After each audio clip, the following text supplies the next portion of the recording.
माननीय सदस्य समिना मियाले आकस्मिक समयमा केही कुरा राख्छु भन्नुभएको छ। 3 मिनेटभित्रमा आफ्नो कुरा राख्नुहोला। धन्यवाद सम्माननीय सभामुख महोदय। आज म अत्यन्त दुःख र भारी मनका साथ उभिएको छु। एसई परीक्षा दिएर उज्जवल भविष्यको सपना बोकेर घर फर्कदै गरेका 3 भाइहरू जलेश्वर बर्दिवास सडक खण्डमा भएको मोटरसाइकल दुर्घटनामा ज्यान गुमाउन बाध्य भए। आज अन्य केही घाइते भएका छन्। यो केवल दुर्घटना होइन, यो हाम्रो प्रणालीको कमजोरीको परिणाम हो। ती 3 बालकहरूले केवल आफ्नो ज्यान मात्र गुमाएका छैनन्, एउटा परिवारको आशा, सपना र भविष्य नै समाप्त भएको छ।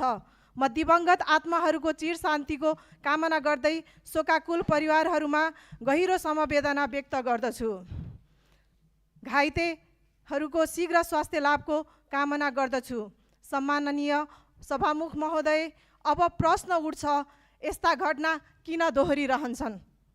हामी कहिलेसम्म दुर्घटना भयो भन्दै बस्ने? यस सन्दर्भमा म सरकारलाई केही नीतिगत मागहरू राख्न चाहन्छु। सडक सुरक्षाको तत्काल सुधार, जलेश्वर बर्दिवास जस्ता जोखिमयुक्त सडक खण्डमा स्पिड नियन्त्रण, साइनबोर्ड, सडक मर्मत र प्रकाशको उचित व्यवस्था गरियोस्।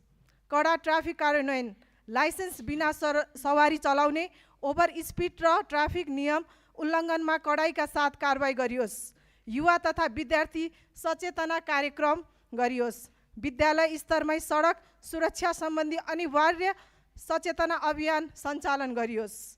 आपतकालीन उद्धार प्रणाली सुधार, दुर्घटना भए लगत्तै उद्धार र उपचारका लागि एम्बुलेन्स, ट्रमा सेन्टर तथा छिटो स्वास्थ्य सेवा सुनिश्चित गरियोस्।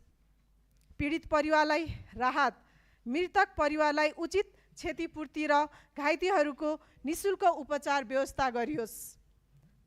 सम्माननीय सभामुख महोदय, यदि हामीले अहिले पनि गम्भीर भएर सुधार गरेनौँ भने यस्ता दुःखद घटना फेरि दोहोरिरहनेछन्।